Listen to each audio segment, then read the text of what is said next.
Ken, if you're here, I'll see you at 8, but if not, you might be gone or you're gonna be. Yeah, I'm finishing up. I'm gonna just flying away because I got so much to do. All right. But y'all have a great time. Yeah, but Smith Mountain's as pretty as I remember. I hope so. My aunt had a place there. Oh, she did. How awesome. Yeah, it was up on the hill and you walk down these pebble stones to the dock and money. It's always just.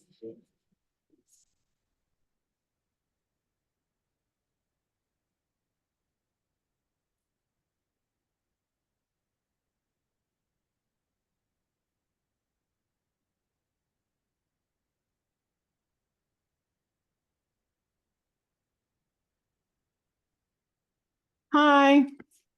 How are you? Hi, Sabrina. Hi, Lisa. How y'all doing? Hi, Lisa. Hi, Jennifer. Hi, Sonia. Hi, Liz.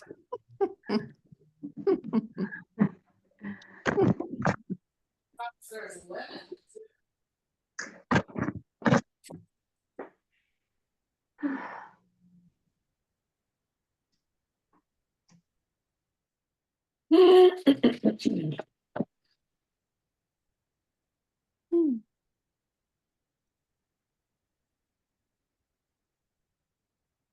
here comes Mark.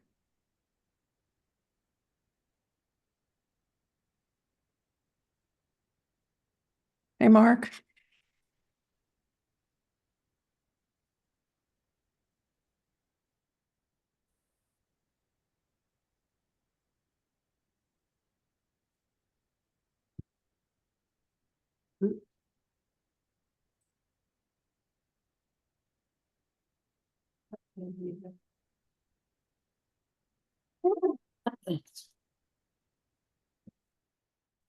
Cindy Treveniak. Hi, Cindy. How you doing? Good. Thanks for calling me back and getting ready to get on class, but I just wanted, I forgot to tell you that there was a big piece of wood that we put in the sliding glass door as you walk out on the deck, because the lock in the sliding glass door doesn't work, so I wanted to tell you I'll put that down, and in order to open up the sliding glass door, you gotta pick it up. Oh, great. And then I'm gonna leave an extra pan of food for Bella Doggy in the refrigerator, because she might run out in 2 days.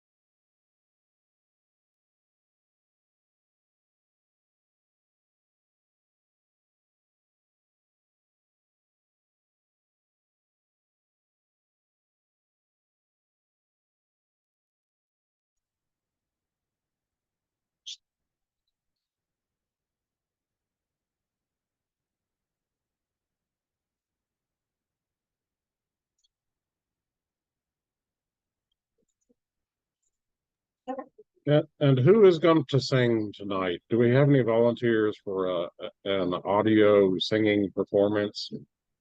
No. Mark, Not me. Mark, Certainly, it'll be the end of the class. No, but I'm thinking it's a good YouTube video.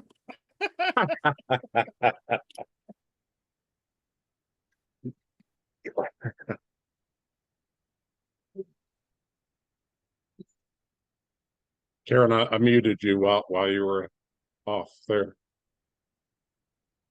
I wanted to know what the cat and the dog was gonna get.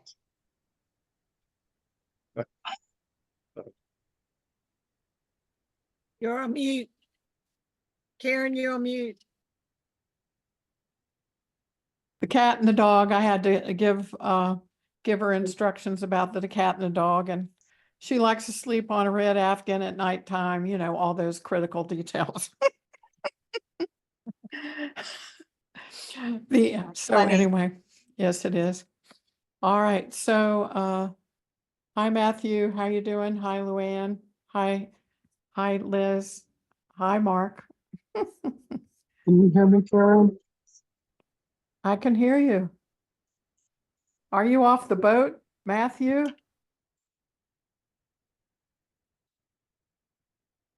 Here comes Joe. Great.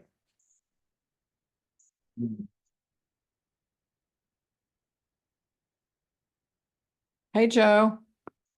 How you doing? Good evening. I'm doing well. How are you? Good. We're gonna well, it Mark? is 7. We're gonna check in first, and then after that everybody can introduce themselves to you, okay? All right, well, welcome to class number 20, everyone. It's so good to see your bright and shiny faces after everybody had a week off. So what we're going to do is check in regard to something that you really love doing during your week off.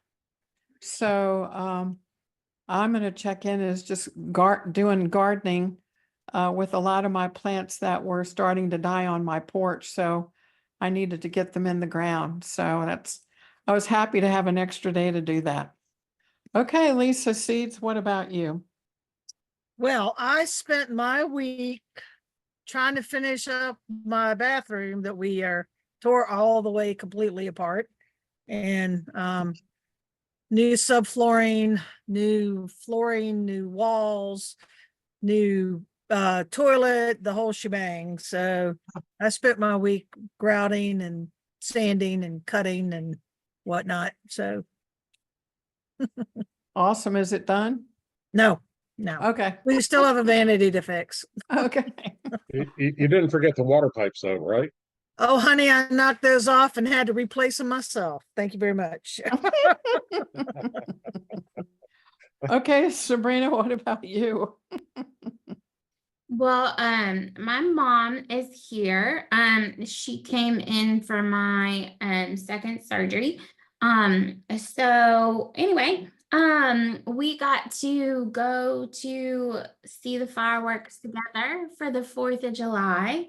And she is a great cook. So she made me some dirt pudding, which is Oreos and pudding and lots of deliciousness. So that's what we did. And I ate tons of that, probably too much, but that is my highlight.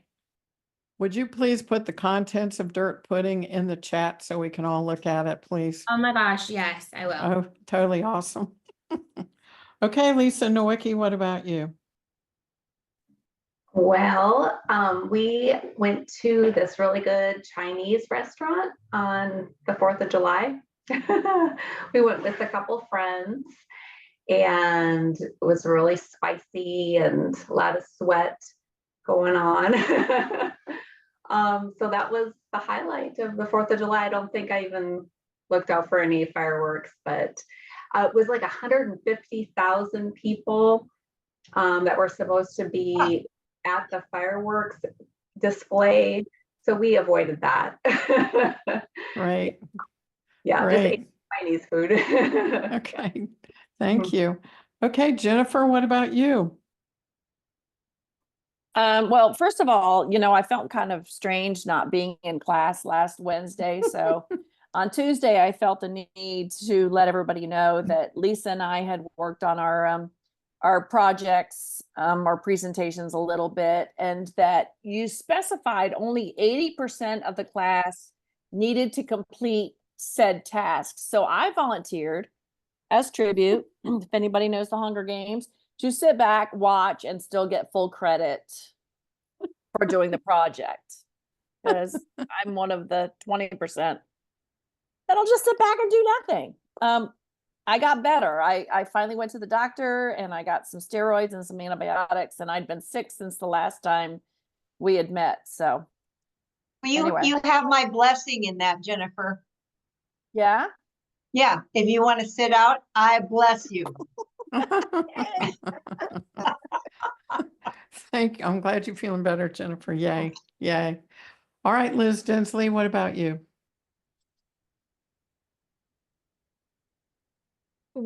I don't know what I did on the 4th. I don't know. I'm very busy making lists and trying to get my house ready to sell. That's right. The day before I went to look at the other house that's for sale in the same neighborhood and came up with ideas with my realtor about what I had to do here. So I had to, come up with a long list of all the outlet covers and new light switches I'm going to put in. I don't know, all the things. All righty, thank you. Okay, Luann, what about you? I escaped the heat. We're having temperatures, well, today it's only 103, but for the 4th of July, that was 113. Oh my gosh. So I disappeared with a handful of other friends and went up to Bear River Reservoir. It's up in the mountains, and it was cooler. And we just had a lovely time sharing meals and, walking around the lake, and took the dogs, and it was wonderful. Wonderful, thank you. And Mark, what about you? I learned a lesson. I love Genesis, Phil Collins, and I heard Judy Collins was going to perform here in Western North Carolina. So I initially assumed it was Phil Collins' wife. I was wrong. But it was a delightful concert, for an 85-year-old singer. 5-10 years off of my music schedule. It was a delight. So Awesome. Thank you, Mark. Okay, Joe, what about you? Me? Joe, No, Joe, Oh, Elias, oh. and then Joanna. Okay. Can We you have hear me two all right? Joes. Go ahead. Is my microphone working okay? It's working great, Joe, Elias. Awesome. Well, I don't know that I can say it was my week off since I'm just strolling in here towards this session, but we were able to celebrate my younger son Gabriel's 10th birthday this past week. Rather than a big party, he wanted to do Gabe Day. So he planned everything from sunrise to sunset and then some, and we just followed along. And it was every bit of ice cream and cake and bowling and video games you could possibly imagine. I think I'm still on a bit of a sugar rush. Thank you, Joe. This is Joe Elias, our first hour speaker, and this is Joanna, our second hour speaker. Okay, Joanna, what about you? Hi, everybody. I worked on this talk. No, I'm kidding. I did stay inside because it was hot here too. But it's always nice to have a day off of work. And I love the Gabe Day. I love that. We all should pick a person in our life and let them plan the entire day. I love that. Thank you for sharing. I like that too. Okay, Matthew, what about you? You're muted, Matthew.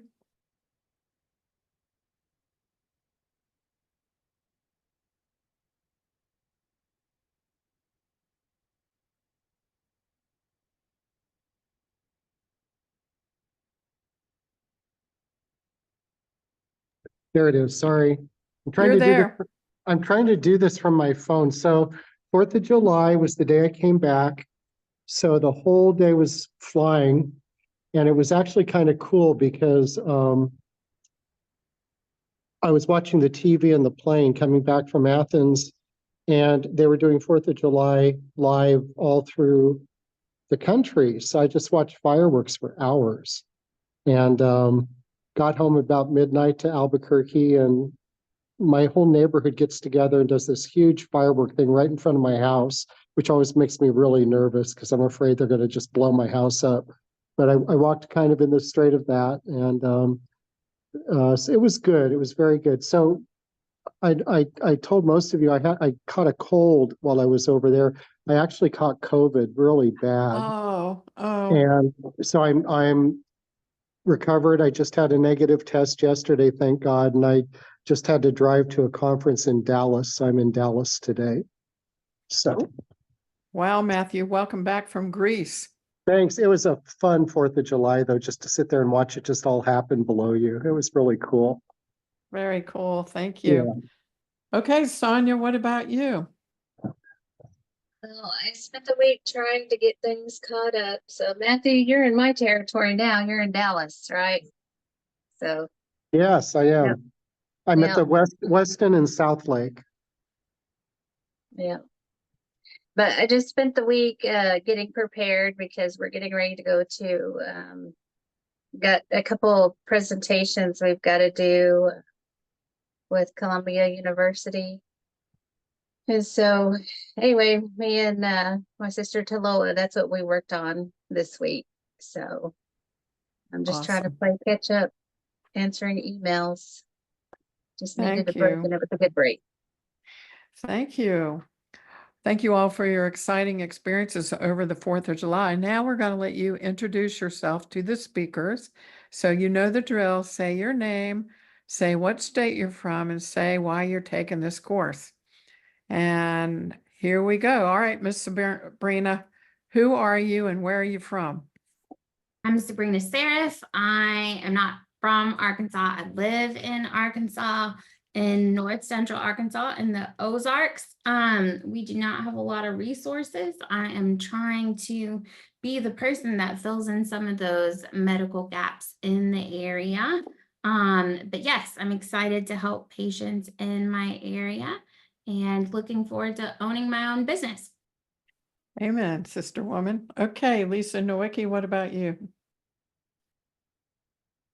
I am Lisa Nowicki. I'm from Orlando, Florida. I've been a nurse for 21 years and just taken this class to develop my own little side business, helping people find their way through this crazy healthcare system we have. Thank you. Okay, Jennifer, what about you? My name is Jennifer Camacho. I hail from Richmond, Virginia, Northern Chesterfield, or Bon Air to be specific. Lisa Seeds, who you're going to meet in a couple, she's down and below on my screen. She and I work together and are going to be business partners. So I'm excited about that. Taking this class because I needed another option. I'm still very passionate about nursing, but the common term that we've learned is moral injury. And I think I want to add healthcare injustice to that. I just came up with that myself. But I'm tired of it. I'm sad and I'm tired and I'm frustrated and I want to do the right thing for our patients. Thank you. Thank you. There's 3 Richmonders on this call tonight, Jennifer, Joe, and Lisa Seeds, but I'm going to let Joe talk about himself later. Okay, go ahead, Liz. What about you? I reside in Colorado, and what is that it? You have to say why you're taking this course. I felt like it. I'm with everybody else. I'm ready for something new and different, and I like to make it easy for people to maneuver through the healthcare system. And that's it. Yep. Thank you. Okay, Luann, what about you? My name is Luann, and I live between Wyoming and California. I've got almost 40 years, I guess, if you count EMS, in emergency nursing care. And I want to continue, but I would like to crawl out of the box and empower my patients to be out of the box and to navigate their own wellness on their own terms. And this is a great class to do it. Thank you. And I think, Mark, you want to just say a comment? I think everybody knows you. Here as the sidekick for Karen, helping her however I can technology wise. So good to see you, Joe, and Joanna again. It's wonderful. It's like a reunion almost here. Okay, thanks, Mark. Matthew, what about you? Again. So my name's Matthew. I live in Albuquerque. I work in Albuquerque and Santa Fe, and I've been developing a coaching business. And this piece is just a piece that I've never focused on and always felt like I should. So I wanted to kind of add this to what I'm doing. Okay, thank you. And Sonia. Hi, I'm Sonia. I'm Choctaw and Chickasaw. I live in Ada, Oklahoma. The reason that I am taking this course is to help me provide better services to my community and to the people I serve because I work in a high indigenous population area. And I'm just trying to get all of these ideas together to help me provide better services to them. Great, thank you, Sonia. And Lisa Seeds. Hi, I'm Lisa Seeds. I'm taking this class for multiple reasons. Mostly is to see if I can get my peers and staff and patients to kind of be on the same wavelength so that we can help each other. I am from all over the state of Virginia. Currently, I do reside in Bon Air, which is North Chesterfield, just outside of Richmond. Totally awesome. And Genevieve partners. And Joanna, we're going to introduce you on the second side of the class, but would you just introduce yourself briefly so that Joe could hear who you are also? Hi, everybody. I have had the pleasure of knowing Karen Sanders, Dilly Gettinger, uh, for 35 years or so, almost. We hooked up in Virginia, also in Charlottesville, and we traveled. We spent a lot of time together. We traveled to San Francisco, I think, for the ASA. We then I went with them to Seattle, and I ended up living in both cities. I loved them both, and I had never been to either. So Karen is a great wing woman for taking you to new destinations. If she ever invites you, go. And I took this class because healthcare needs us, and I learned a lot. I am so happy to be able to present a side of healthcare that I've taken on in the last 3 years that has saved me in a lot of personal ways. It's helped with the moral, wounding, and also the injustice of healthcare. So I hope to share with you afterwards about lifestyle medicine and blue zones and what you all can do for yourselves and for your patients. Thank you, Joanna. You're welcome. All right, so now I'm going to introduce Mr. Joe Elias, who has been, let's see, my marketing person. Is it 5 years, Joe, or 4 years? Let's say 5. Sounds like a So- good round to me. Joe is the creator of the videos and the website behind the Holistic RN Patient Advocacy Training Institute, and he's got great wisdom to show you tonight. But first, let me go to his website so you can see that. And here it is. Wait. Let's see.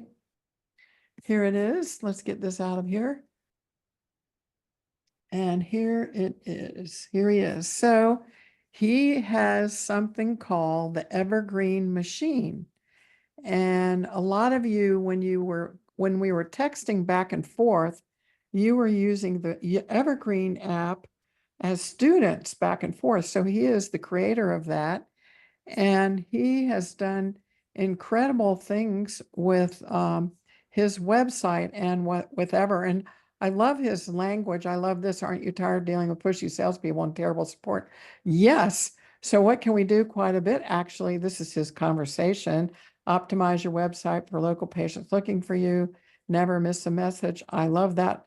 Schedule and reactivate, always updated schedule, and maximize your social media and grow and glow your report. And so then I want to show you, this is his LinkedIn page.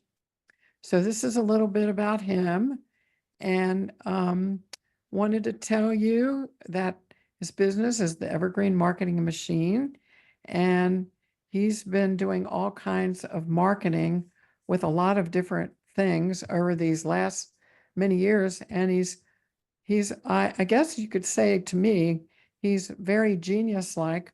He also got a BS in business administration from Georgetown College, and he's a big starter. He's president of the School and State Parliamentary Procedures, recruitment chair, distinguished performance in Spanish studies.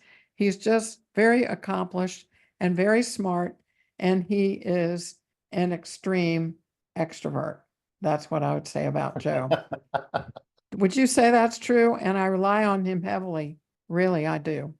So there you go. So I'm going to stop sharing. And Joe, would you tell the Richmonders where you live in Richmond? Sure. So I am in Chesterfield as well. So, in fact, if you'll look out your window right now, I'm kidding. So I moved out to the Woodlake area in 2013. My older son Gideon was 2. And if you don't know anything about Richmond itself, I think most decent bustling cities, the school systems aren't always great, and so you either tend to try to afford something in the private school system, or you move just outside the city limits into Chesterfield, where the schools are amazing and you've got green grass and trees and lots of good stuff. So we've been out here for the last 11 years and have really enjoyed, calling it home. And as I always remind myself, it's the place where my kids will be from. I'm kind of from all over, from the Midwest. So I'm glad to be here. So I'm sure that I will run into the two of you at some point if I haven't already. I was checking my Facebook friends list because I don't track it all that closely. Just kind of running your names through to see if you were acquaintances of mine, but not quite yet. So Karen, is it okay if I share my screen? so you Yes, can please follow? do. Please do. Yeah. Okay, cool. I'm going to share. Now, you'll have to forgive me because I'm not super certain on policy. Are we locking phones in drawers, or does everybody have theirs relatively near them right now? Yes. Okay, so on the screen in the top left corner, do you see scan the QR code? Yeah. So you can do that, or in your browser, you can go to canva.live and type in that code E4EKCURX. All that does is give you the ability to provide some comments as we're going along. I find that works better than the hand in Zoom. Sometimes there's a delay in the audio, and this will enable you with the opportunity to just pop in some comments and feedback as we go along. So first of all, thank you, Anonymous. I see that in there. That's perfect. So first of all, thank you for the introduction. I really appreciate it. You popped over to my LinkedIn page, and that's a lesson later in this little segment, which is that you'll never know what your first impression is that people find because there are so many different places for people to find it. And I'll be honest, I probably haven't looked at my own LinkedIn page in at least 3 or 4 years. So I was really kind of nervous when you were pulling over into that because there's no telling what I was kind of focused on last time I was in there. Hey, everybody. So I wanted to spend, a handful of minutes talking you through some slide materials that I put together for your first hour of marketing and the 60 or so days that come after that.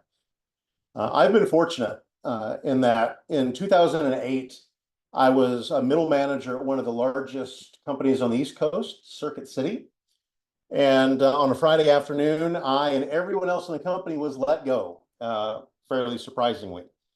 And as part of a corporate layoff and being a middle manager, I realized over the coming weeks that it was going to be difficult to just go find the same job at another place. I would show up at interviews, and the people who I reported to at Circuit City and the people who reported to me were all in the same waiting room interviewing for the same position I was. And so I got frustrated, but I also got a couple people reaching out to me because we had been like family to some extent, and a handful of folks who had decided that, just running across the street to another cubicle may not be for me. They all knew that I did marketing stuff, and a few people had asked me if I would help them start their businesses. I was newly married and completely broke. So of course the answer was sure, I'd be happy to. And I was very fortunate because I spent several months helping a bunch of people launch their own businesses. And after 7 or 8 months of it, my ever so kind, patient, loving, and just within earshot wife reminded me that maybe I'd already found my next gig, right? Like stop doing interviews and just keep doing this. And so I've been very fortunate. For the last 15 years, I've helped hundreds and hundreds of people realize the next step in their career by stepping out of the daily grind and building the thing that they can truly be proud of. Regardless of the size of those companies now or the type of businesses that those people are in, one thing was clear to every single one, which was that they all had to start at zero. And it's a very scary place to be. I want to show you a different side of it though, because I've launched hundreds of healthcare companies, lots of small local independent advocates, doctors, all sorts of different businesses.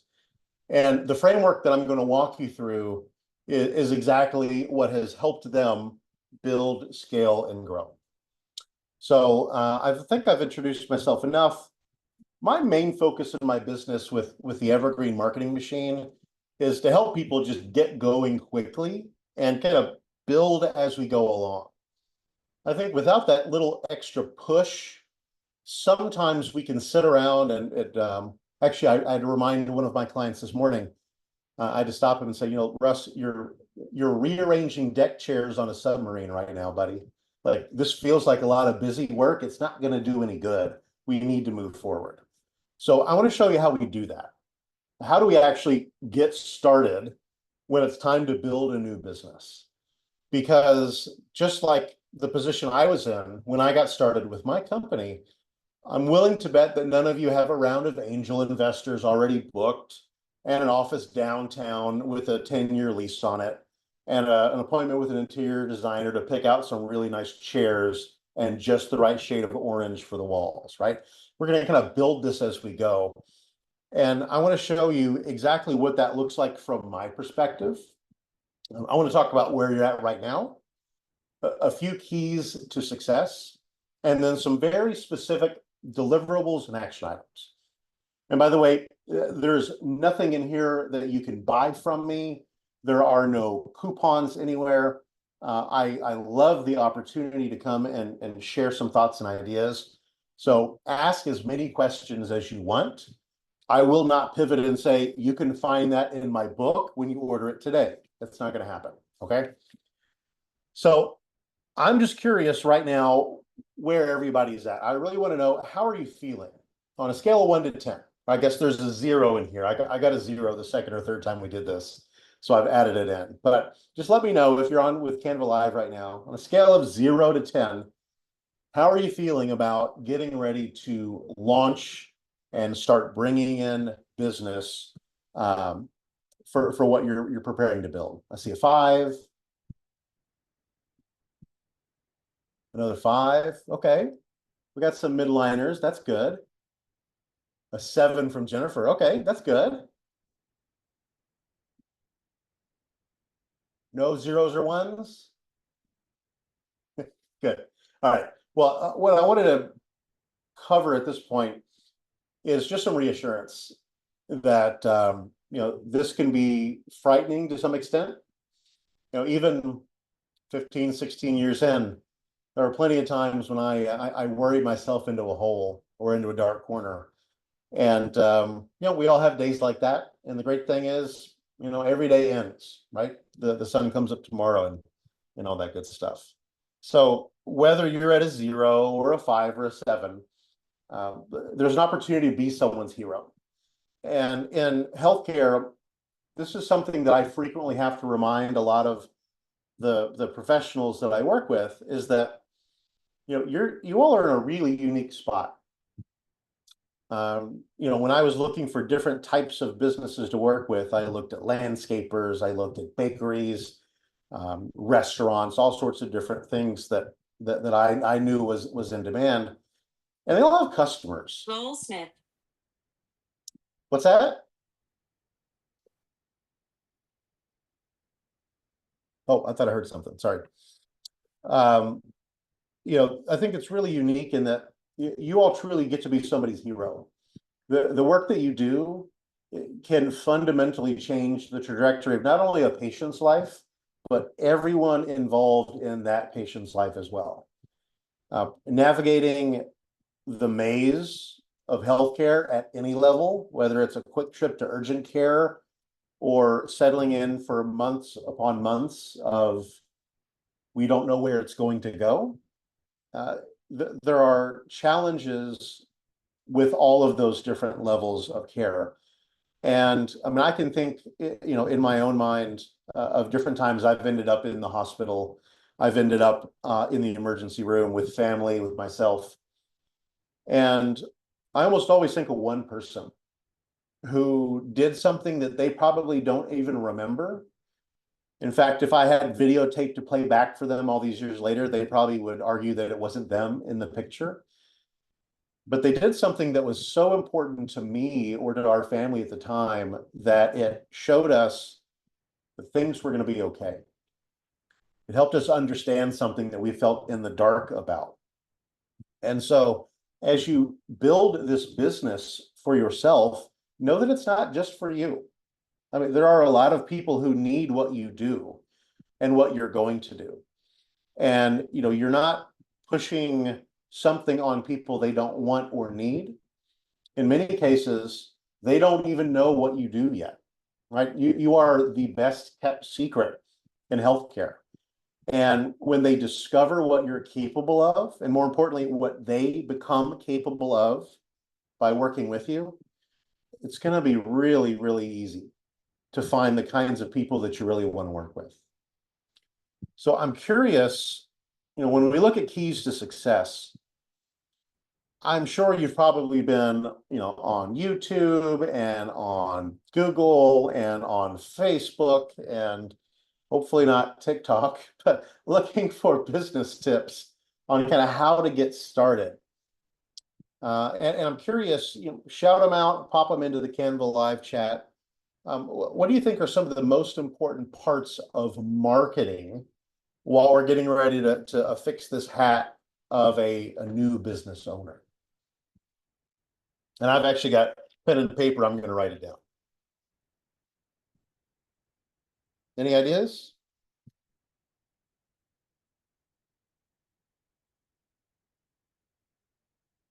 I'm perfectly comfortable with awkward silence. Don't worry about that part. I've seen things that are, they say you have to find your niche. And that's the most important thing. Sure. And then you can market based to those people based on that. Sure. Finding a niche, targeting. Okay.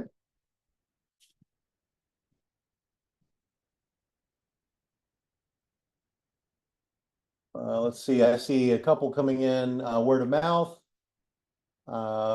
Marketing in the scope of my first step. Connecting with as many people as possible. Know yourself, know your community. That's really good. Just networking. Good reputation, networking. Absolutely.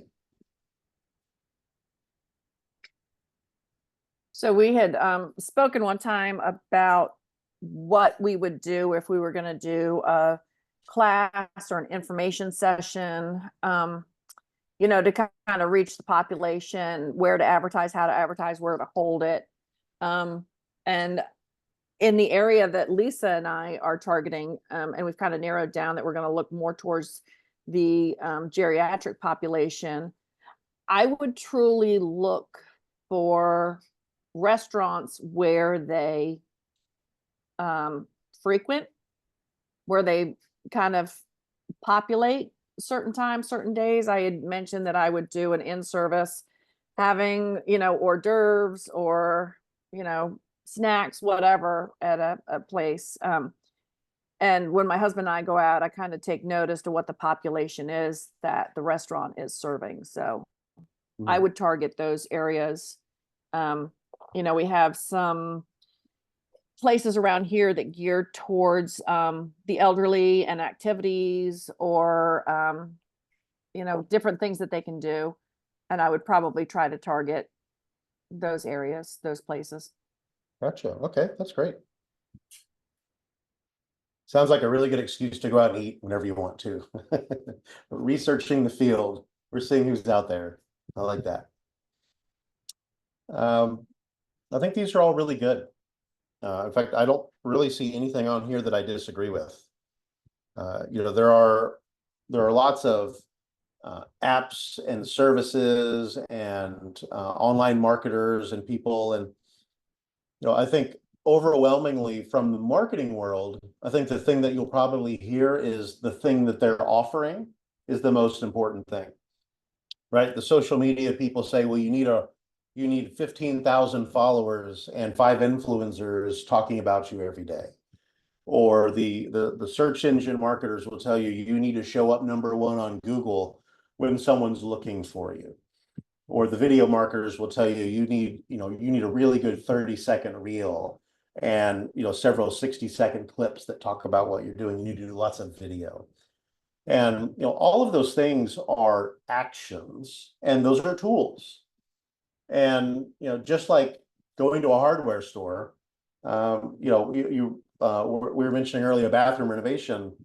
Well, you hopefully you have a plan in place first before you go get the tools, right? If you just go out and start picking up tools everywhere, it's heavy and it feels kind of good, right? I've got all this stuff now. Look at all these things that I've got. Surely that's taking me in the right direction. But you know, without a plan in place, it's just a lot of heavy stuff. It just wears you down quicker. So I love to be able to market on a shoestring budget. I don't see a need to put thousands of dollars into advertising on day one, partially because there are a lot of things that you all just mentioned that we need to work through. You know, things that we need to find out about ourselves and the types of people that we want to work well with. I've kind of put a couple things up here, and you know, several of these I think we've hit already. The things that I think are really important from a marketing perspective. And most of these are intangible because these are about the foundation that you're building for your business, for your brand, and for yourself that you're willing to stand on. Because ultimately, if you say yes to anyone, then who do you really work with? If you will take any price and you will do any scope of work, you're not really defining things. So I think it's important to know really who you are, what you're willing to do, and what you're willing to not do, or what you're not willing to do. And to be really certain about that. I think certainty as a new business owner is really, really important, especially from marketing.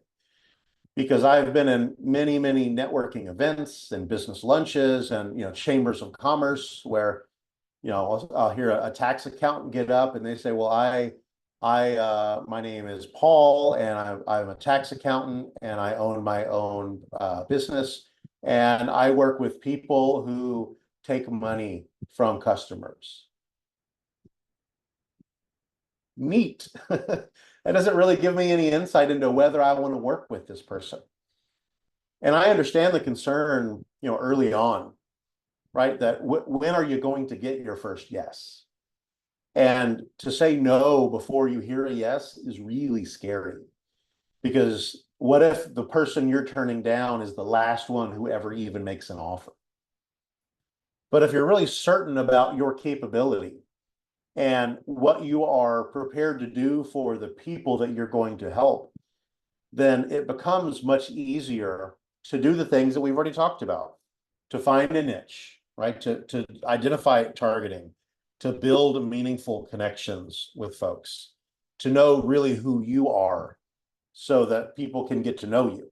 Because until you know yourself, you can't really introduce other people to you. And there are some specifics in here though, like to be really certain of who I am and who I'm going to help is great, but there should also be some specifics. And I would caution you as you're looking at the keys to, your first 60 days or so, that you're probably not going to make your first million in those 60 days. I will occasionally run some races, although those races have gotten shorter and shorter over the years. And I tell people who are kind of first timers to look 3 feet ahead of you. If you keep your eyes 3 to 5 feet ahead of you while you're running and you focus on getting where you're looking, by the time your eyes meet the horizon, you'll be a lot farther along. It's those folks who take one step across the starting line and start counting how far away they are from the end, who give up really quickly, or who wear themselves out, or convince themselves that they'll never make it. So setting some very short-term, very specific, very meaningful goals, I think could be really, really helpful. And I've built a little bit of an action item board here. And I've divided these into 4 quadrants. Who doesn't love a good quadrant chart? Of what's important, what's urgent, and what's not of each.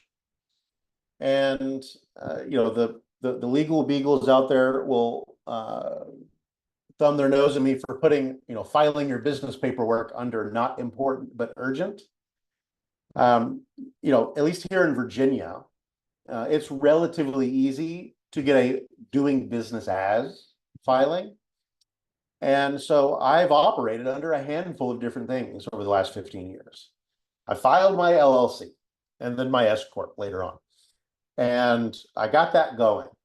And my worry when I started to do that was, well, what if it's not catchy enough? What if it isn't what the people that I really want to work with? Actually, my actual corporate name is Happy Camper Productions. And that's got some meaning to our family, but ultimately I don't do business under Happy Camper Productions very often. I'm operating as the Evergreen Marketing Machine right now. So getting the paperwork done opens you up to getting bank accounts, getting insurance set up, and all the other things that you'll need. So it's one of those things I file under urgent but not important, because those things can be adjusted later on. Until you have that paperwork with the state or with the federal government, there's a bunch of things you just can't do yet. I've had a dozen people in the last 6 months reach out to me and say, I'm ready to start a business. I want to bring you in to help me, to coach me through it. I'm going to get my business paperwork done sometime by the end of the year. And I have to tell them that in the third week, we open a credit card processing account as part of my system so that you can make money. And you can't do that without a bank account to send the money to. And you can't get a bank account until you have a company. And you can't have a company until you file the paperwork. So we can't work together in that case until that part's done. So we just get that done, get it out of the way. But some things that I put under the important and urgent category, I want to talk more about in a little bit. Things that are important but not urgent are typically the go-to thing that worked for someone in your personal network. I have a friend who's an Edward Jones person, and they will tell every single potential new business person, you print 10,000 business cards, you keep 5,000 of them in your car, and every place you go, you put one somewhere, in a mailbox, in a glove box, in a windshield wiper, on a little tray at the ordering station at the Italian restaurant down the street. You just stick the card everywhere. Well, that worked for that person, right? Same thing with like workshops as an example. Actually, we mentioned workshops briefly a moment ago. And for some, workshops right out of the gate are a great opportunity, great idea, especially if you're comfortable in front of a group, if you've got a network where you can easily get people to show up, and if you've got a place to do it. But any one of these can be important, but probably shouldn't be the most important thing. And then down in the bottom right corner, this is the stuff that you typically see advertised. Has anybody, now that you've been kind of planning out your business, I'm just curious, when you go to Facebook, do most of your ads now try to sell you business services like marketing services and Facebook help and these other things? You'll eventually get there if you're not there yet. And I'm convinced, even though they say that they don't, that the Facebook app just listens to me all the time. My wife and I were talking about taking kayaks out a couple weeks ago, and then lo and behold, kayak rentals starts rolling in. So inevitably, you'll get to a point where you see ads for all of these things down here. And paid ads, press releases, SEO is search engine optimization, funnels, sponsorships. I liken all of these things to farming. We have a farm and an animal sanctuary about 30 minutes from here, where we take in farm animals, where farmers can't take care of them anymore. Rather than have a vet, put them down, we bring them in, we rehabilitate them, and we help them find new homes. And we also have quite a bit of crop out there. Well, all of these activities down here are like farming. If you're hungry for a tomato, sticking some seeds in soil today will not get you what you want. And that's exactly what these things are. Everything in the not important and not urgent category may one day come in hand, but they're not going to bring you that initial 60 days of business. Now, up in the top left corner, important and urgent, these things are super vital, and I'm going to walk you through a couple of them. So when I say authority statement, you may think of this like an elevator pitch something that's going to sound like this here. I wrote this out. Now, the thing about an elevator pitch, if you've ever done any kind of marketing class, is the idea is that you end up in an elevator going up a floor and someone else walks in who is a perfect candidate for what you do, and you make eye contact and they say, "Hi, who are you?" And then you're supposed to say a line and it gets them to want to buy something from you. Now, that's not where it's going to come in handy. Where an elevator pitch comes in handy is just simply being able to explain what you do. The most missed opportunities that will hover in your orbit come from people who don't know what you do. And sometimes it's silly, right? Like we get, when you hear a friend introduce you to someone else and they say, "Oh, you know, this is Joe, he's great. He does marketing stuff. I don't really know what he does, but he's really good at it, apparently. Anyway, pleased to meet you." Well, that introduction is never going to help my business.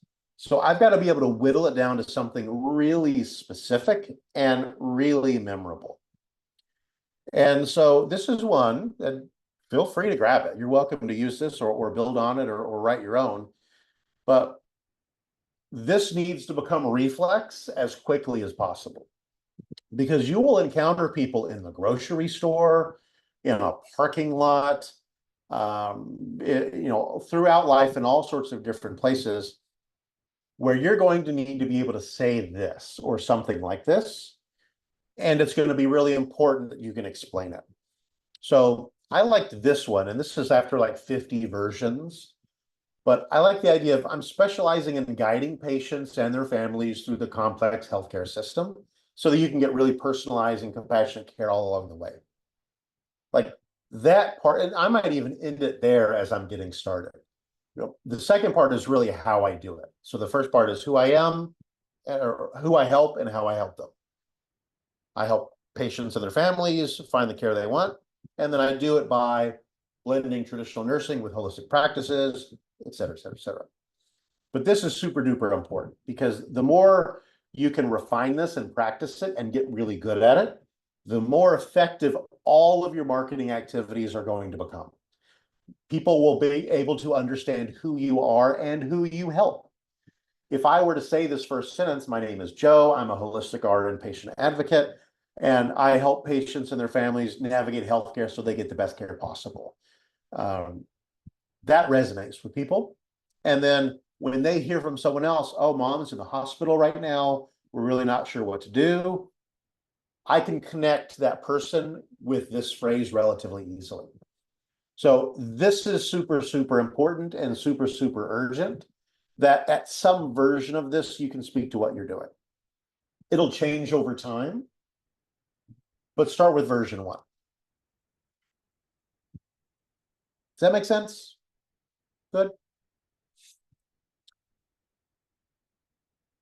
The other thing that we need to do is be ready for people to say yes. And I'm going to hit on this again in just a few minutes, but you need some type of very simple offer when someone says that they need your help.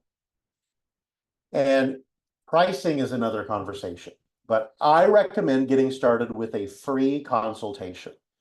Now, this is not 4 hours in someone's home, 45 minutes from where you do business, with a briefcase and lots of paperwork. This is a phone call. This might be a Zoom call. Rarely is this in person unless it's just super duper convenient. And the 30 minutes I would cut off at. I regularly teach, specifically healthcare practitioners, that a consultation is not a diagnosis of the situation or the malady or the symptoms. A consultation is an opportunity for two groups, in this case, the patient, the family, and us, to talk long enough to realize whether or not this is a good fit. And if we say 30 minutes, that doesn't mean everyone's 30 minutes. We're not going to take a stopwatch and hit it and set it on the desk and talk until that happens. Sometimes that consultation is a minute and a half.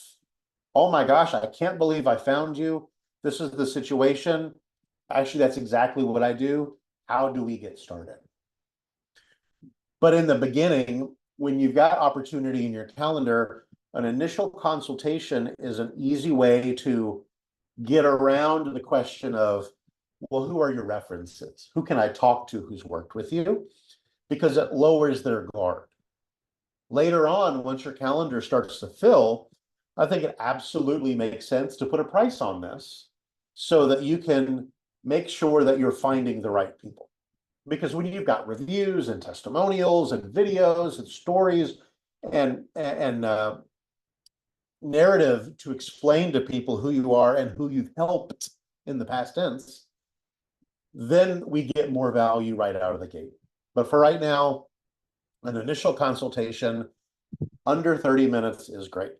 And it can be difficult to say, you know what, we're running into the 30-minute mark.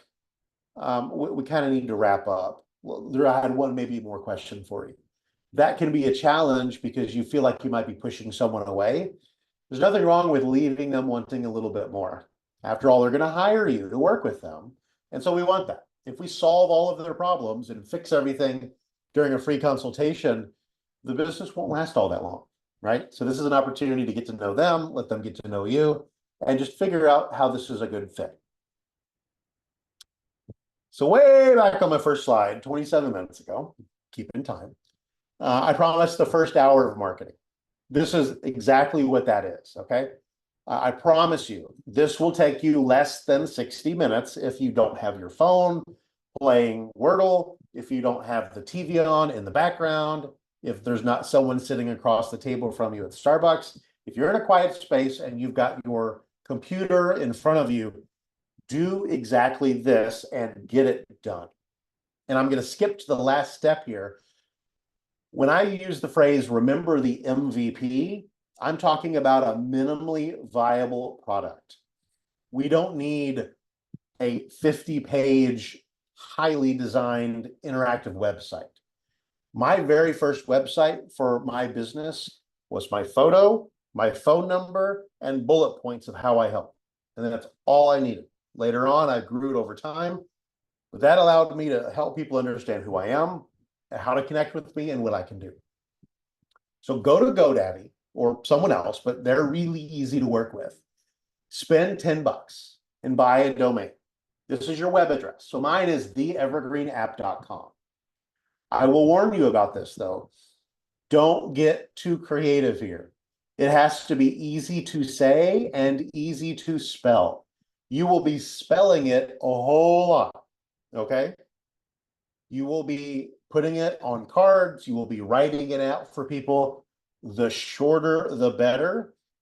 And the easier to understand, the better, right? Theevergreenapp.com. That's not my business name, right? I'm doing business as the Evergreen Marketing Machine. That's not my web address because theevergreenapp.com is shorter and it's just easier to say and remember. No one gets confused by it. So find a domain and an email address. So that's going to be important. I'm Joe at theevergreenapp.com. I bought both of those from GoDaddy and I spent about $10 when I did it the first time. They had a coupon. It was right after the Super Bowl. So they have coupons all the time. Find a coupon, spend $10. That email address is important because this is a business and you need a business address.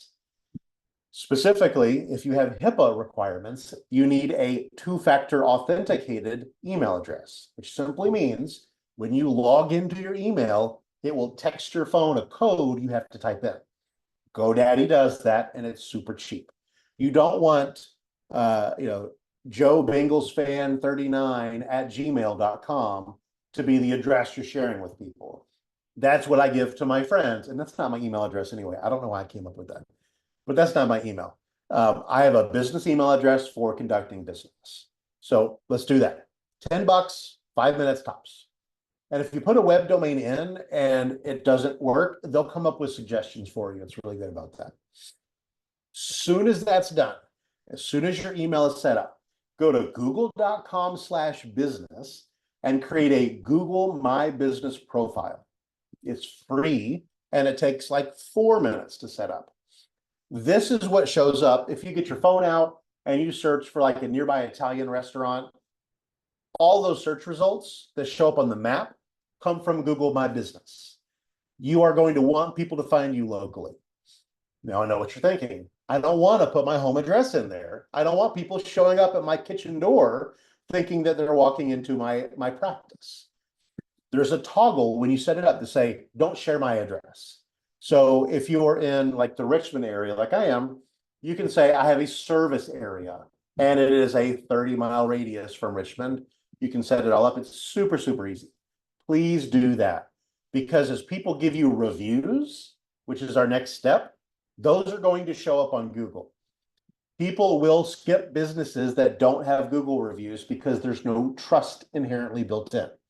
You get 5 reviews on Google and people will stop wondering if you're good at what you do or not. So as soon as your Google business profile is set up, send emails to people that you've done some work with. These can be former colleagues or current colleagues. These can be business owners. These can be your neighbor across the street. Just because you're not yet in business doesn't mean you can't get reviews. If you went and looked at mine, most of them say, Joe is really helpful. He answers my questions. He keeps me engaged and excited. Joe helped me talk through a complicated problem. In theory, these aren't necessarily specifically about my marketing niche. These can be about a bunch of different things. So in the beginning, when you don't have clients yet, find examples of the work that you've done with other people and ask them to leave a short review. It's really easy to get started. So now we've got our phone, we've got our web address, we've got our email address, we have a Google profile, we've sent a couple of people that we trust links to leave us some reviews. And now we're going to set up a one-page website. GoDaddy does this too. And it's really simple. One page, just like I mentioned before, this is who I help, and how to reach me. By the way, the first 2 things that I just mentioned are in this elevator pitch. In fact, if you just made this big text and actually put your name where it says name, that answers 2/3 of what I just suggested for the webpage. Who I help, and how to reach me. Include that information so that it's easy for people to find you. That web address will be on your Google profile. So when they're looking for someone to work with locally and they see your profile and they go to your website and they see how you help, then they'll reach out and they'll say, hey, I found you online. Tell me more. And that's where your offer comes in, right? I do a 30-minute consultation. The goal is to compare where you're at and what you need with how I help, and we'll know by the end of that 30 minutes if we're a good fit. Be fast to respond. This is, I think, really important because this is where the nerves kick in, right? What happens when someone says yes? Well, you need to know what that's going to look like. It's uncomfortable to try to come up with things on the spot. Write out what your program looks like. Write out how your hours work. Write out how your payments are going to work. Get those things done. Get a one-page agreement already written out and ready to go. Be ready for yes, because your first one will come quicker than you expect. And your 20th one will come even faster than that. You've got to be ready for yes. You're going to be easy to find. When people reach out to you, you're going to reach back to them quickly.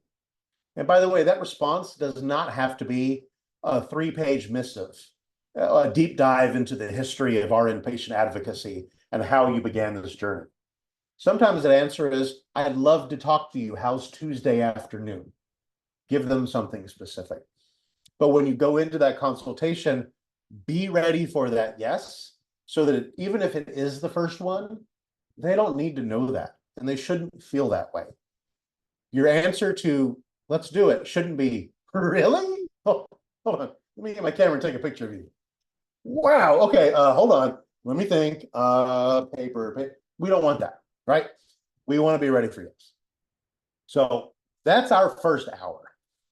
The next 59.9 days are all about getting a reputation in the local area. And the cool thing is, you all already knocked all of these things out. Go to networking events, go to groups and clubs. They all have guest passes. They all have free invitations. There are all sorts of different recruiting things because they want you to join. And don't join right away after the first visit. Shop around a little bit. Be hard to get with the networking, okay? I went to a BNI, Business Networking International group, when I was really early on. And the 8 people in the group were so nice to me. and so welcoming. And I was so excited. I signed up and paid on the spot. And I spent the next year and a half begging them for referrals that never came. I finally found out after I left the group, all of the others in the area were 25 to 50 people. My group was just this teeny tiny little tribe. I picked the wrong one. So dig it around a little bit. The more groups that you get to know, the better chance you are to find the right one for yourself. And in fact, with BNI as a perfect example, a lot of those groups that require attendance, like you've got to show, they have an alternates list. So I know with my local BNI groups, I can call in and say, hey, my name is Joe. I help people market their businesses to go from 0 to hero in 90 days. And I don't have the ability to join a group right now, but I'd love to be on your alternates list. I can fill in for people. And it's a great way to just get to show up, meet a bunch of cool people. Maybe you find a group that's a good fit. Maybe you find a person or two who you can become a networking group with. But date around, check around. Don't feel like you've got to commit to the very first group, because that can actually slow you down. Practice with your friends and family. Make sure that they know who you are, what you do. Practice the pitch. Have them sign your paperwork. Let them give you feedback on, this was easy to understand, or I wasn't sure about that. Sometimes you lie awake at night, anxiety keeps you going, and you wonder if maybe this was a huge mistake and you should just go back to what you were doing. Someone taught me several years ago the power of positive intent. I start every one of my mornings with 5 minutes of quiet and positive intent. Not my to-do list, not my sales requirements, not my payroll for my staff, just a moment of positive intent for me personally, as a member of my family, as a business owner, community member. I sit and I say, this is how I'm going to choose to start my day. I say this to my kids all the time, and if they were around right now, they'd roll their eyes hearing this, because they'll moan it along when I say it. You can't always control what happens to you, but you can always control how you respond to it. And there will be plenty of setbacks as you get started. But if you look at them as learning opportunities, and if you set positive intent with each step along the way, you'll find they don't bother you as much. And it'll get people wondering, right? Let them wonder why you're still smiling when you're getting started, when you feel like you're struggling, when that next lead isn't coming in as quickly as you need it to. That positive intent can be the difference between someone who is on the cusp of that next level and someone who walks away too soon. Every win deserves a celebration, and wins should be much smaller than we sometimes tend to label them as. Your first big win that I'd give you is saying yes to even looking at this program. I've been able to know Karen for many years, and I love working with her for a whole bunch of different reasons, but she's just super fun to get to know and work with. She attracts really good quality people. And even just expressing interest in this is a win. Talking to her was a win. Signing up was a win. Showing up was a win. Every little step along the way is a win. And take the time to celebrate it in a way that's important to you. That could be a favorite treat. That could be a little extra sunshine. It could be, a drive with the windows down and the music up. You've got to celebrate those little wins, because that first $1 million milestone should not be the first time that you tell yourself you're doing a good job. Keep going. And if you ever feel like you need help, look at the people who are around you. There are always more people cheering for you than there are jeering against you, right? We don't like to see people fail. Be open, be honest, and ask for feedback.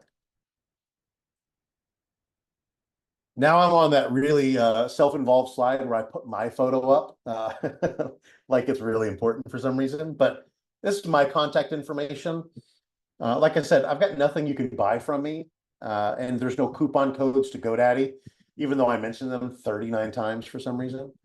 I'd love to connect with you. Send me a connection on LinkedIn, float me an email, shoot me a text message to say, hey, if you've got any questions, if you ever feel stuck, I'm happy to be a sounding board. Like I said early on, the work you're doing is life-changing for so many people.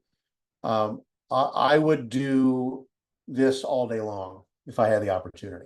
to sit and hang out and talk with you guys. So thank you for giving me, a bit of time to walk you through this. I hope this gives you a few things to go look at and to realize that you don't have to go accomplish really big things really quickly to be successful, right? Go along the way, stay positive, but there are a few things you can knock out, in about an hour or so.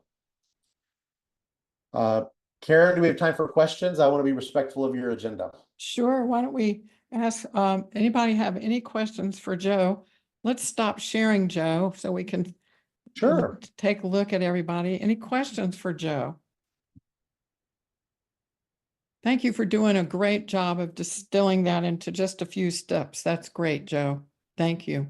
So it's my pleasure. Great Thank you very much. job. Anything else? Anybody wants to ask any questions? Oh, go ahead, Jennifer. Okay, so one of my questions is because we're gonna be obviously small starting off, I had the thought come into my mind about looking around the Bon Air area where Lisa and I live. I'm not sure if you're familiar with it, Joe.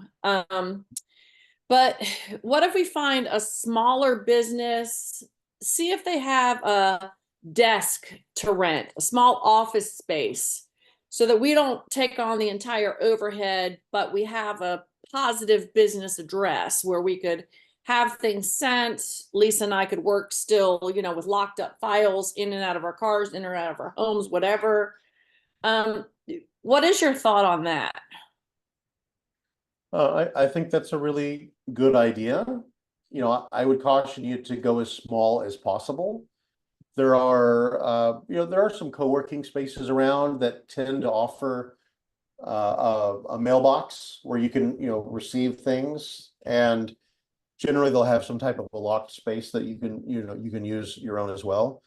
If you have a trusted business associate, especially someone who might be in your networking group, life insurance. One of my good friends on the other side of town out in Glen Allen runs a company called Managed Senior Services, and they have an office with 4 or 5 different kind of adjacent senior care type healthcare programs. They all rent a space together, and they don't compete for business. So it's not somebody walking the door and they're all hounding a person. In fact, in most cases, they all share business because it's I help them this way, they help them that way. I made the mistake in 2012. I went out and rented a decent sized office because I thought that was really important in the marketing and creative world. And it was a huge expense because it wasn't just the space, it was the furniture and the cleaning and the maintenance and the internet service and all the other things that go along with it. So my background's blurry, but this is my home office. I don't operate anywhere else. I have a staff. They all work remotely in their own home offices too, and that's worked out really well for me. So I'd say stay as small as possible, but certainly if there's an opportunity to bunk up with someone who would be a good referral partner for you, could be a tremendous opportunity for them to save on their rent and for you to kind of get your foot in the door somewhere. Great question. And by the way, Joe's Inn in Bon Air was my old haunt before I moved out here. So I was there. My wife and I were there far too often for adults who could cook their own food. It's right up the road from us. So that's part of the area that we're looking at. There are some smaller businesses, and I would need, before I confront anybody, but obviously need to do my diligence in looking at what their business is and how functional they are and their reputation. But there's a small little, we'll help you with home care, nursing aides, things like that. I've seen some chiropractor offices. I'm not sure how busy they are. I would obviously gear towards somebody who is in the medical field. But I see all kinds of things up and down Midlothian Turnpike, smaller businesses, smaller offices. And I'm obviously, we've been advised not to have our work out of our home, for multiple reasons. So just a little place where, like I said, we could have mail sent, possibly meet somebody if they wanted to do a meet and greet. Just have a location, but nothing high cost. 100%. Yeah, and I'd be wary of the allure of foot traffic if anybody tries to mention that as a benefit, because you're not a dentist, right, or a tanning salon. People aren't going to walk in and say, "Oh, I saw your shingle outside. What do you guys do?" But that's never going to happen. So Right. find an economic space that is secure, that you've got access to, and that you're confident that they are going to be there as well. That you're not going to come in on a Monday and find the door is chained shut, with an order from the bank on it. That there's some stability there. Sure. Thank you, Joe. Thank you, everyone. We're going to say thank you to Joe. Great presentation. And we've got his phone number, and he's a great guy to help you get started.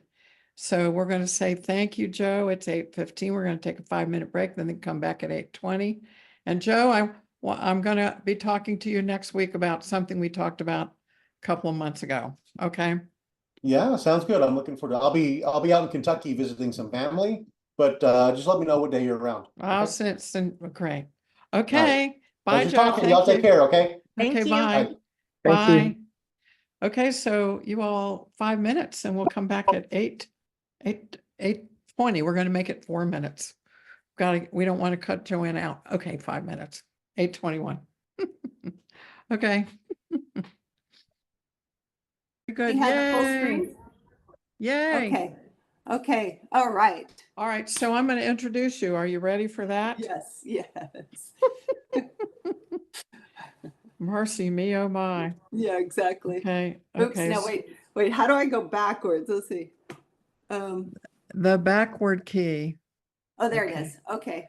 Okay, so here you guys. We're welcoming Dr. Joanna Gale Brown, who was in our class last on the 7th cohort. And I'm going to introduce you to her, and she has a passion about lifestyle medicine. So Joanna went to the University of Arizona and got a BA with honors and as a medical doctor. And then she went to UVA, University of Virginia, Charlottesville, and did a fellowship and completed in neurosurgical anesthesiology, a residency. Then she went to University of California, San Francisco, and she completed a fellowship in neurosurgical anesthesia. Then she got her California medical license, and then she got added qualifications in pain management. Then she passed her boards in anesthesia. And then within the last 4 years, she became board certified in lifestyle medicine with the American College of Lifestyle Medicine board certification. And she currently serves as a military physician, as a military service care in compensation and pension, including environmental medicine. And she works at the VA in Palo Alto Healthcare, and she writes and submits medical reports compliant with compensation for federal policy and evaluates military service related to patient illness, and founded a monthly case study conference to bring the medical teams together. And she has also now the lead in Fremont VA Pain Clinic in East Bay Pain. And she built a program focused on tapering opioids and reducing opioid risk. She was tapering opiates and developed a personalized veterans program for pain management. So this is Dr. Joanna Brown, and we're glad to hear her wisdom on lifestyle medicine.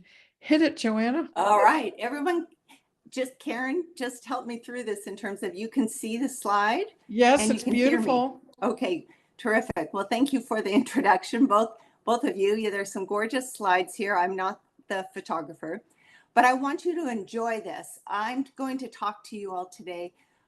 We're going to have conversation about lifestyle medicine, blue zones, fork over knives, and things that have really revitalized my interest in healthcare. I graduated from medical school 41 years ago, so I've been doing this for a while. And I will tell you that the last 4 years, diving into lifestyle medicine, going to the conferences in person and on Zoom, have uplifted my spirits, my soul, And I want to share that with you today. You know, they always talk about the 7 steps for change. And one is you approach, you discover, then 3, you immerse yourself. Number 4, you repeat. 5, you gain momentum. 6, you build accountability. And 7, you build a community. You find your people. And I have gone through these steps, and I'm going to start. I would like to take you guys on at least the first 3, you know, approaching what lifestyle medicine is, discover a little bit about it, and, you know, possibly immerse yourself in this for the next half hour or so. Why do I do that? And so the newest thing, you may have heard of the PACT Act that was passed by Joe Biden to honor a fallen soldier, Heath Robertson, and it was passed, it took effect in January of 2022.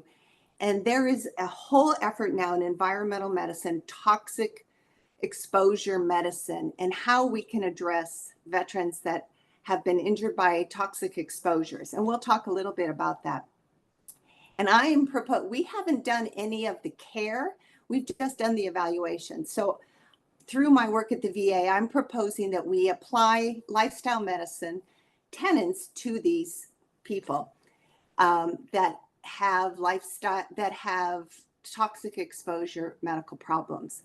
I'm going to try to change this slide, and I hope I'm successful. Let's see. Oh, there we go. So what is lifestyle medicine? And I'll tell you, the most recent action of lifestyle, the American College of Lifestyle Medicine has just merged with Blue Zones. Some of you are familiar with Blue Zones. They have 9 pillars of power. Lifestyle medicine has 6. It is a medical professional society for physicians, for RNs, for coaches, for psychologists, for physical therapists to work clinically and to build practices of lifestyle medicine to transform and sustain our very challenged healthcare system. Lifestyle medicine, the American College of Lifestyle Medicine, is all based on evidence. Every tenet they propose and we learn about is all evidence-based through peer-reviewed research.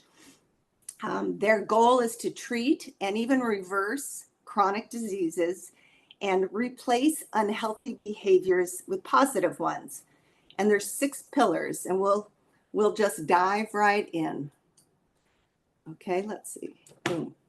So there's a lot of different ways you can visualize the 6 pillars, and you'll see a couple of these that I snipped out of the American College of Lifestyle Medicine literature.